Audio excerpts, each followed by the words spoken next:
Unity pricing changes. Let's talk about it. Dude, you know me. I try to be as positive as I can about everything. And that's the tone I've taken up until this point. I'm like, positive, everything's going to be fine. Don't worry about it. It doesn't really affect many people. It's all good, all that kind of stuff. But the more we talk about it, the more I am worried, and the more I see why the community has lost so much trust. And, I'm still in that situation. So what do we do about it now? If you've learned Unity, if you use Unity, if you've got a Unity game, what does that mean? So I think if we can dig into that a bit. Yeah, well, there's a couple things, right? So there's like who does it actually affect, and then like what does it actually mean, I think. So at first glance, I was thinking the same thing. I'm like, okay, per install, 200K, above that, you got to hit that to be charged. Doesn't affect most indies. Like I launched the game on Steam.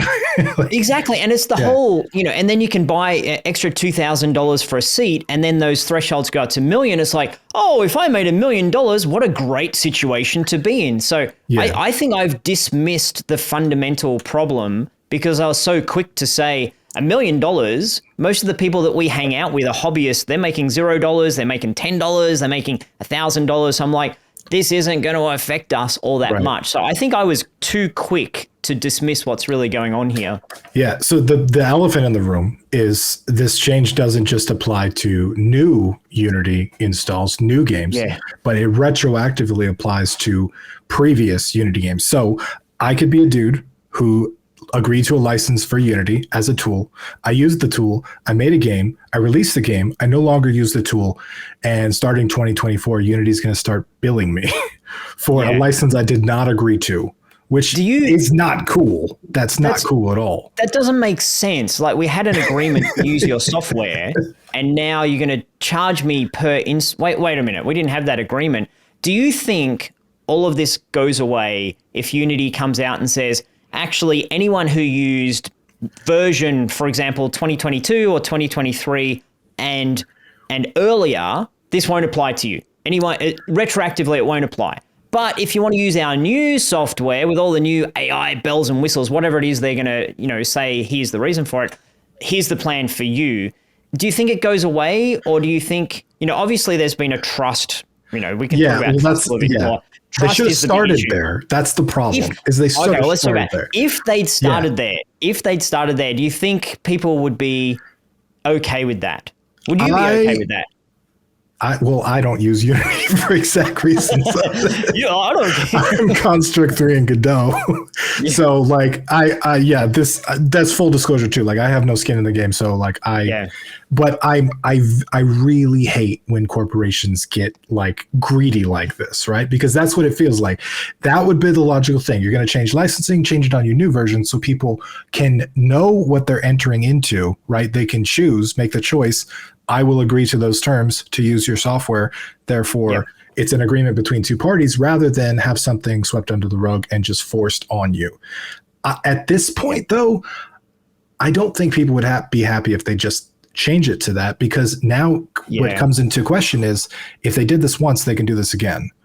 If we let them get away with it, they can continue to do this and just force licensing terms that are increasingly in their favor.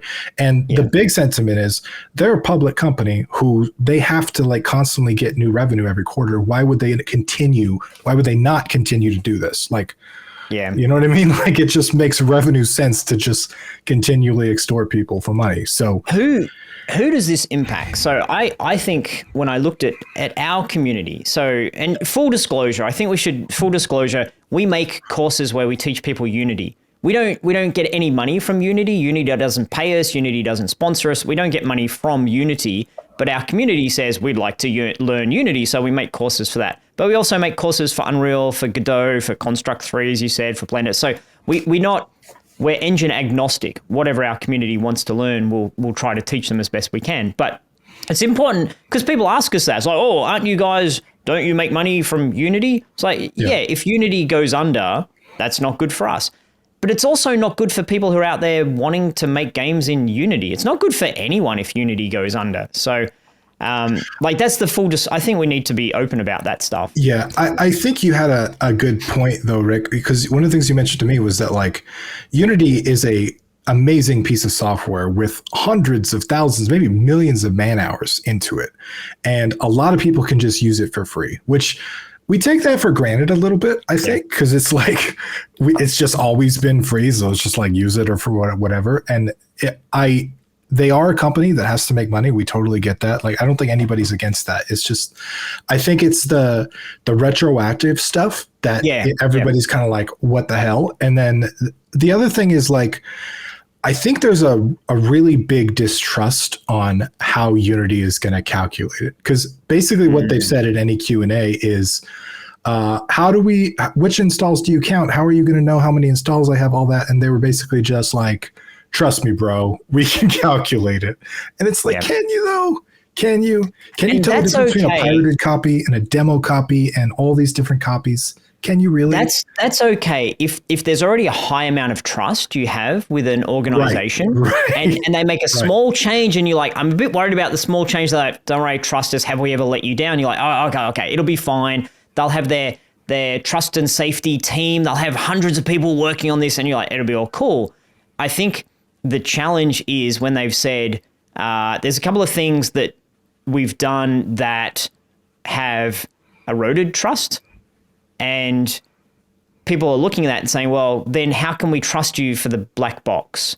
And I think this is the crux of it. And this is the more we talk to people, the more we understand, the more I dig into it and understand it. It's like when you lose a little bit of trust from anyone, it's hard to trust anything about them, if that makes sense. Well, I think Unity is also the primary users of the technology are tech people, right? And I think any tech person, given the challenge of figuring out everybody's downloads and where those downloads came from, immediately we're like, that's a really hard tech problem. And these are some of the most qualified people on the planet to solve a problem like this. So there's a little bit of lack of trust there too. It's like, I don't know if you have a solution when you're just like, oh, we have proprietary software. Cool. Disclose that. Like if you open sourced it, maybe people would trust you more if they thought it was fair. There's a lot of really good lessons. I know I'm deviating from sort of understanding the price change and our reaction to it, but I think there's some really good lessons for all of us in business in general when it comes to marketing, public relations, etc. Is if you're going to do something that's controversial, then go through a process where it's not a, surprise, blah, and everyone's like, what the heck? And have answers to the questions before the questions come up. So again, I've tried to be really upbeat about, don't worry, if we voice our concerns, Unity will fix it, because I'm a positive guy trying to see the positive in this. But so many people have said to me, wait, that's backwards, man. What are you doing? Like, you figure out the answers before you go and make big announcements like this. So this affects people's lives and their hobbies and their take out of it. Like if you're making a game and you're okay, it's going to be in early access and I promise a feature and then I'm not going to do that feature anymore. And people bought in early access because they thought you were going to have that feature. You don't sort of announce it late one night when you're tired. I'm not going to do this feature. I'm going to bed. Like you put a lot of thought into that and you give people something else instead, and you tell them why. This is the one thing I really wish Unity is doing more of, is why? What's going on? Like, what's the reason for this? Because when there's no reason, the only conclusion we can draw is you're a corporation that needs more money? Is it because if you don't get that money, you can't give us good features? Like, will it make the engine better? Are you trying to do this groundbreaking new technology and charging this way will allow all the users to flourish? And is it because of AI? Like if I had more information then, or if we all had more information, we wouldn't be quite so in the dark and quite so drawing conclusions that may or may not be correct. Yeah.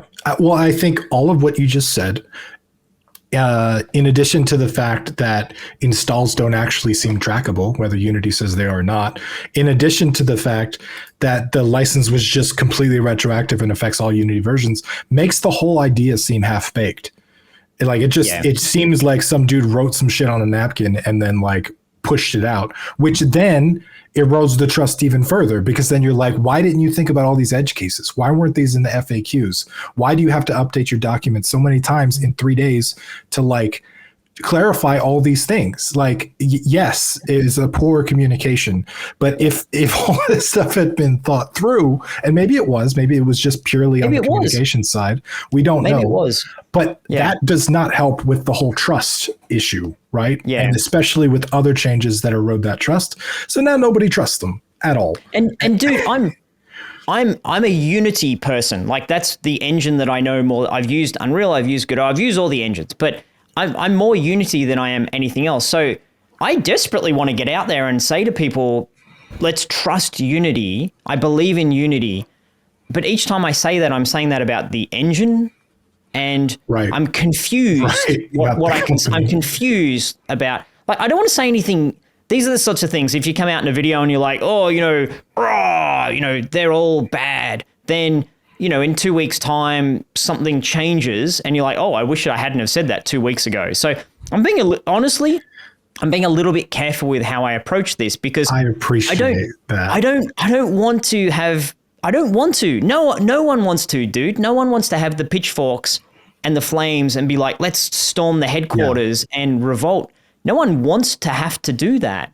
But we need some ammunition here. We need something to believe in. We need something to trust so that we can say everything is going to be okay. Because I desperately want to tell our community everything's going to be okay. Like, if you're making a game in Unity, it's cool. Like, keep going with it. Like, everything's. I really want to say that. So my pleading to Unity, and a lot of people have already told me, Rick, dude, it's too late. Like, it's too late. I'm out of it. Cool. If it's too late, got it. If you want to change engines, please change engines. I might use Unity myself, but like I said, we teach Unreal, we teach Godot, so all good. Like, change engines, absolutely. But the people who can't change engines, that have so much invested in Unity, I really, really, really, really want something to give those folks some hope.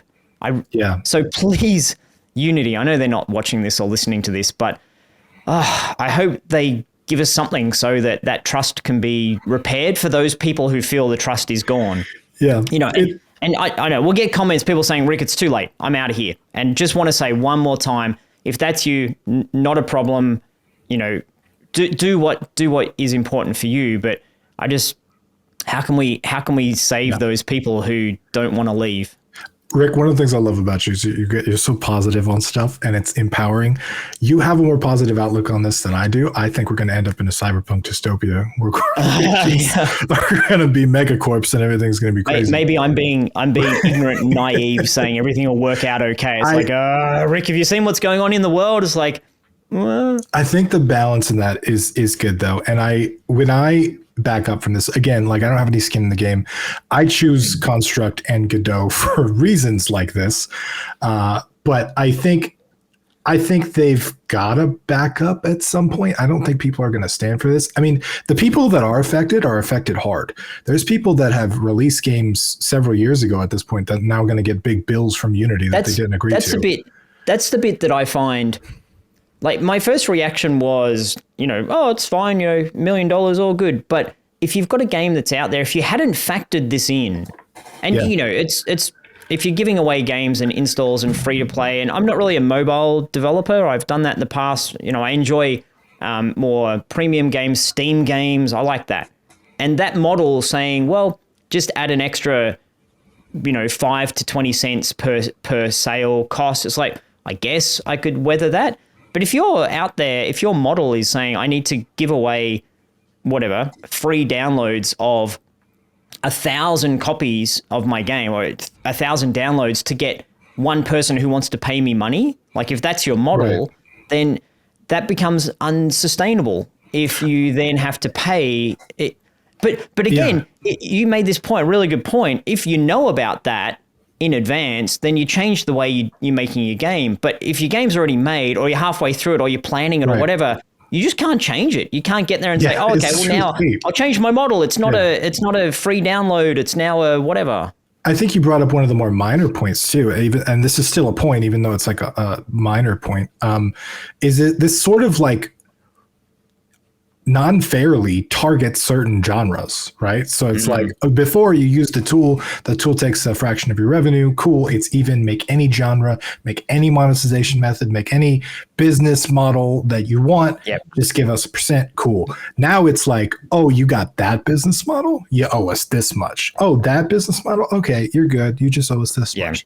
And that's kind of like, that's going to affect the types of games that consumers get. That's going to affect that could change the industry, and we could lose games and genres that we love because of dumb stuff like that. So, and I think this is a lot of what people are saying. Okay, these developers are affected, and as a game development community, we need to get around those people and say, let's help them, let's protect them. And a lot of people it's not going to affect, but we can't just say it's not going to affect all of us, so who cares? This is the sort of thing. It's affecting some people, so we need to put our arms around them and say, let's help these folks. And it's affecting developers that we love and game studios that we love. And that's hard too, because that's like saying, oh, like, I've got 60 hours into, whatever game, Slay the Spire, and now they're affected by it, and you're like, oh, that sucks. Like, can you guys make another game? Are we going to see Slay the Spire 2 now? Like, is it going to get delayed? Like that's rough too. I mean, it affects us less than it affects them, but I think the empathy to be like, hey, wow, that's gotta suck. And that's not okay, especially I think you're right that it's partially a messaging problem, but it's also like,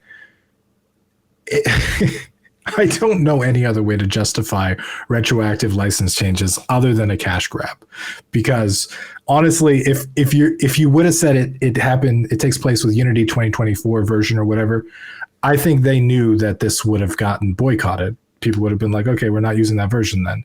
And, maybe a couple years long term, people would have to switch because they need to upgrade their tech, and then Unity would start making money, but they wanted the quick way. Like the way, like in our business, the conversation is always value. What value are we giving people? And then what's that value worth? So if Unity's working on some aspects of the engine that are amazing, some tools, some processes, if it's all to do with all the AI revolution that, was hot 6 months ago, but it's kind of petered out a little bit.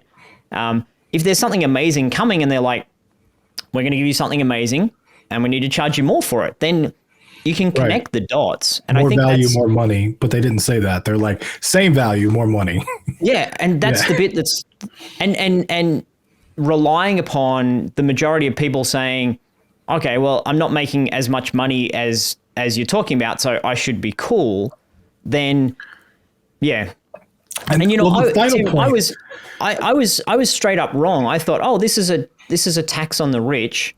Then all of our community, we teach beginners, right? Our community is cool because it's still free. What a joy, free software, and the tax on the rich is supporting that.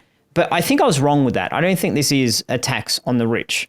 It's my whole lens of looking at that was just to say, I think we'll be fine. But you were trying to empower I will roll back my assumption on that. Yeah, I think because here's one of the bigger problems. I think that maybe affects our more immediate sphere into this too. Is like, yes, there's people that are affected by it. Yes, there's people that are going to get gigantic bills they didn't expect in terms of service they didn't agree to and all that.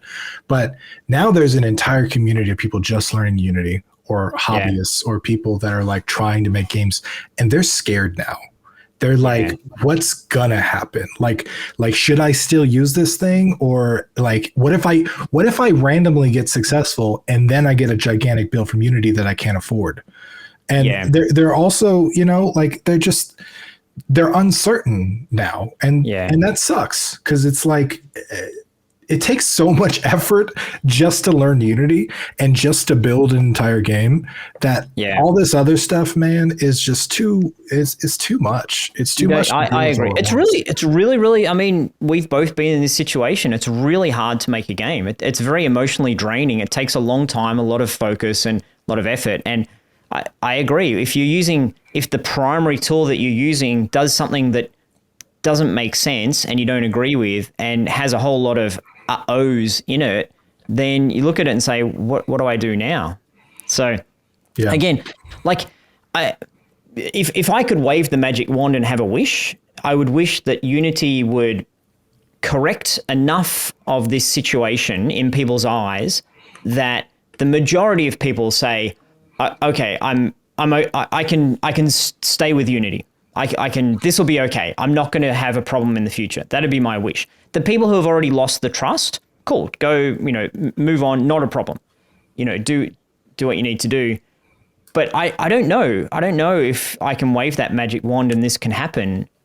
I desperately want to tell someone who's spent, whatever, a couple of years working on their Unity game. I want to tell them everything's going to be okay. So yeah, we're here, whatever it is. It's I wanted to say the date, but it's the middle of September, but it's different for me and you. So 16th of September, there's going to be more information in the next days and next weeks. Hopefully we look back on this video and it's not completely out of date and irrelevant and doesn't make any sense. But where we are right now, I really hope that those people who have invested themselves into using Unity as a tool aren't left wondering, should I change? Is this the right thing to do? I think people got that too, Rick. I think a lot of them have learned Unity from you and they look up to you, and I definitely do as well. Like, there's a lot of value in Unity. I mean, if we can separate for a second what the company did that was not okay to the value that the software provided us, I think everybody would agree that the value the software provides you is pretty cool. Like, there's a lot of stuff there. You could do a lot of things, and it's empowered so much of our creativity. Definitely, hundreds of hours of my time have been spent playing Unity games. So I've had it's brought joy to my life, literally, by existing. And I appreciate that. But I hope that they don't let something dumb like this kill an amazing piece of software, because it would be a disservice to the game dev community if the technology I also really hope that as a community, we don't end up in a situation where if someone's made their game and it's made with Unity and they put it out there, that those games don't get boycotted just because it's Unity. I don't think that's fair at all on the developer. Like, we need to be really careful about that, because yes, it sends a message to Unity, but it's hurting too many people along the way. I think there's plenty of other ways to send a message to, and the community has been sending the message to Unity. Like, they may or may not listen to it. They may or may not be able to. We don't know. We don't know what's going on in that boardroom. But I just really, really hope that people don't attack developers for something that's not their fault, if that makes sense. Yeah, it's a really complex situation that I wish we had all the answers to. And I agree with you. I think here's the thing. I think if you agree with the terms to use the tool, go for it and use the tool. Like, do I personally agree with those terms? No. I wouldn't use that tool for that exact reason. But if you agree to those terms, you can use that tool. I don't think there's anything wrong with that. And I really hope people don't get bullied for that kind of stuff either. Yeah. But like, I just think all the people that didn't agree to this is part of the problem. And like, even just the hobbyists, they don't have any release games. It's like, they didn't agree to this, but they're 2 years into their project. And now they're not going to get it out before 2024. So, they don't have a choice. And that's the indie dream, isn't it? You work on a game as a hobbyist in your spare time, and you throw it out there, do a bit of marketing, get a bit of hype for it, and then lightning in a bottle, it happens to do really, really well. And all we're asking from the game engine that we use is support me if that happens. Make sure that this doesn't end up all of my margins are eroded. Like, I think most people are happy if you really stop and think about it. Most people are happy to pay properly for the tools they're using. I don't think anyone's saying it contributed to their success. Yeah, exactly. So you should pay appropriately. And I think most people aren't concerned about if I have more success, then I pay more money. It's the way a lot of software works. It's the way Unreal works. More success, more money. There's 5% royalty once you make more than $1 million. That's the Unreal mechanism. So, but it's clearer, isn't it? Just the whole proposition from Unreal. It's just clear. And as soon as we get all of these unknowns, what's an install and what happens if I, get review or install bombed, or, how's all this work? And, we don't know yet. Yeah. That's. And them telling you that, we'll make sure that you don't get charged for install bombs. How? Please disclose how. Like nobody believes that, technically or literally. So and that just is in the middle of a lack of trust. So you can't just make claims like that and expect people to trust you. And I think there's just generally a lot of distrust for corporations going on around right now anyway, because people have had this experience with plenty of other companies. So I agree with that. And, in Australia, we see that a bit. I know in the US, you see that a lot. And a lot of our interaction with corporations, they're headquartered in US anyway. So, we're seeing that, and the trust levels are, all over the place. So I think in today's day and age, if you want to be a successful organization or even a successful game or a successful team, you need to think about your customers. What do they need? What do they want? Yeah. How's the message going to be received? What's important to them? All that kind of thing. So I think that's a good way to leave it. I think if any company could take any lecture from this, it's like, if you want to have customers, have a mutually beneficial relationship. Don't just pull some stuff on them that like retroactively changes the terms in your favor. Because if you had an agreement between you and somebody else and they were like, oh, by the way, I changed the contract and gave an extra 10% to myself, you'd be like, bro, that's not cool. Yeah, that's not cool. So the last kind of, man, I'm just itching to try to be positive in all these situations and help the people who are sitting there stressed saying, oh, what do I do? I'm really thinking, what can we say to those folks? What can we do for those folks? And like my first statement would be, if you've put a lot of time and effort into Unity and you're saying, I'm unhappy with this, I want to leave, I want to go to a different engine. What I found in my experience is once you learn one programming language and one engine, it's really quick to learn another one. So going from Unity to Unreal, Unity to Godot, or even Unreal to Unity, or whatever way you're jumping, the transfer is quicker than people might think. Engines you see the similarities pretty quickly. That would be one thing. And the other thing I think is, if this storm, we're right in the middle of the tornado, it feels at the moment, and it could be that on the other side of it, there's a lot of, devastation and destruction, but it could be very well that Unity remains being a good engine to use and a good option. And, the company's PR side of things and the trust, et cetera, that gets repaired enough that you can move on with it. And, that's my hope, that people who are working on Unity now and want to keep working on Unity can keep working on Unity. I don't want us to have They're a world have to cave where on some stuff to make that happen. I hope they do. I hope they do. But and so to those folks, I would say it's been a week of all this happening. Give it a bit more time. Like, take a breather. Give it 2 weeks, 3 weeks, 4 weeks. Don't go and change course just yet, because we don't know how this is going to turn out. And fingers crossed it turns out well enough that people can stay the course. There's a lot of people that are just pausing, and I don't think that's a bad idea to just wait till the dust settles, see what happens. But I for the people that are affected and are feeling a heavy weight of this, just don't quit game dev. Maybe just go outside for a little bit and just chill out and stop watching all the YouTube videos talking about how everything's over. Don't get too immersed in the negative. But now's a good time to work on your, start learning a bit of sound design, start making some 3D models, That's flex true. some other stuff outside some of other muscles. The engine stuff. I'll come back to that in a couple of weeks. So cool. All right, this has been a great discussion. If anybody's following this, leave some comments below. We'd love to hear your thoughts on this whole topic, because it's definitely got a wide range of opinions, which is cool. We want to hear from everybody. But leave a comment down below, and see you next time. See ya.